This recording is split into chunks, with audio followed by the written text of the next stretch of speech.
reflection. You lack like extended save features, extra material, maps, student questions, and all these tools that are pretty crucial to actually make students reflect and think about what's going on in the game.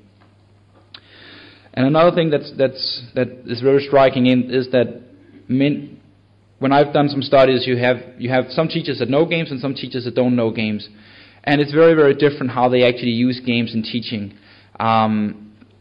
The teachers that know games, they tend to be, well, obviously better at using the games, and what they do is that they actually focus on the game as kind of a skeleton, as an initial teacher, as a starting point, and then they expand from that skeleton.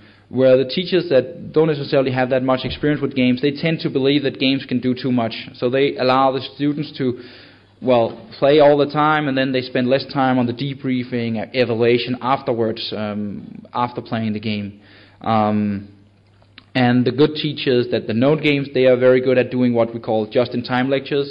So they kind of have students playing the game, and then they kind of say, okay, here's something interesting going on, and they step back, and then they have a small, like 2-5 minute session on what's going on here when the students are interested in gaining this knowledge. Whereas teachers that have less experience with games, they tend to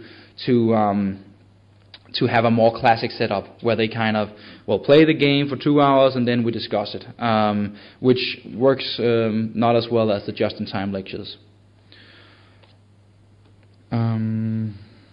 Yeah, I think I probably covered some of this already, but one thing that was quite striking also when you introduce games is that it's not like all students actually just say, oh, this is great, we're going to use games now.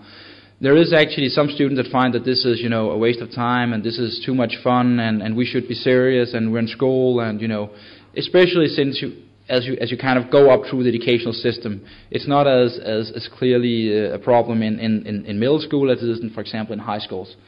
And you really have to be careful with how you kind of balance this play versus learning conflict, and it also kind of feeds into how the students actually use the game. Do they see this as a complete, like a playing experience, or they see it as a learning experience? And if you think about this and kind of get the playing goals and the learning goals to align very, very good, then you can get a very strong experience. But a lot of the times you also have the playing goals kind of going in one direction and the learning goals going in another direction. And that makes it extremely difficult for the students to even find out, so what is the goal with this activity? And of course, especially again, as you move over to the commercial games compared to the educational games, these problems tend to aggravate because commercial games have their, you can say, a different agenda than educational games. They're just there to entertain in principle, and then there may be some learning benefits tucked away in there. Another thing that was very clear was that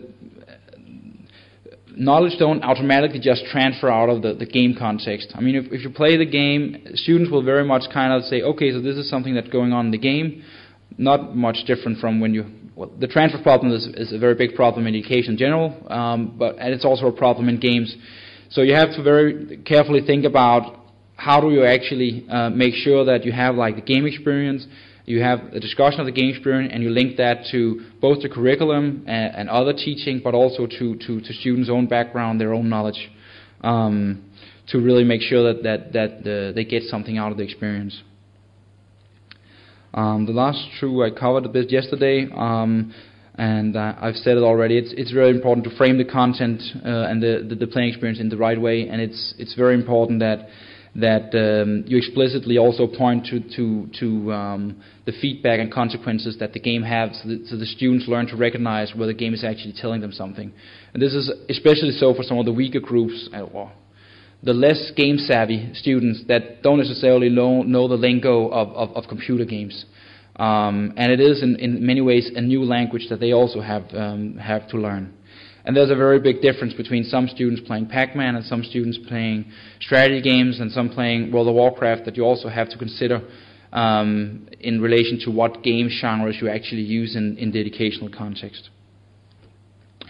So that was a bit of very kind of high-level thoughts on, you know, some of the challenges that you run into when you actually apply computer games in teaching, especially commercial games, but also to a large extent educational games.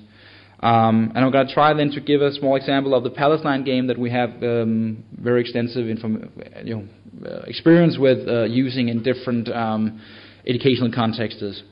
And how many of you know the game already? Okay, then I'm going to say a bit about it. So basically, Global Conflicts Palestine is about the Israeli-Palestinian conflict, and this is some of the reference material that we used to build the game, and this is how the game came to look. The point was very much to make students feel and understand the atmosphere and the tensions that arise out of the Israeli-Palestinian conflict. So it wasn't so much to deliver specific contents or factual information. It was much more about getting them, to understand the inside of the conflict, and doing this by exploring personal stories, by talking to people and building trust with these people and learning how kind of their everyday life looked. And very much also getting the students to kind of get in the frustration between, I'm talking to an Israeli guy and he's saying something and it sounds, very reasonable and he has a very good point, and you're talking to a Palestinian guy and he also sounds like a pretty reasonable guy and he has his reason for doing what he's doing. And getting students into that frustration, forcing them to not, seeing things as black and white, but really feeling the tension and the problem and the frustration that this conflict is kind of soaked in.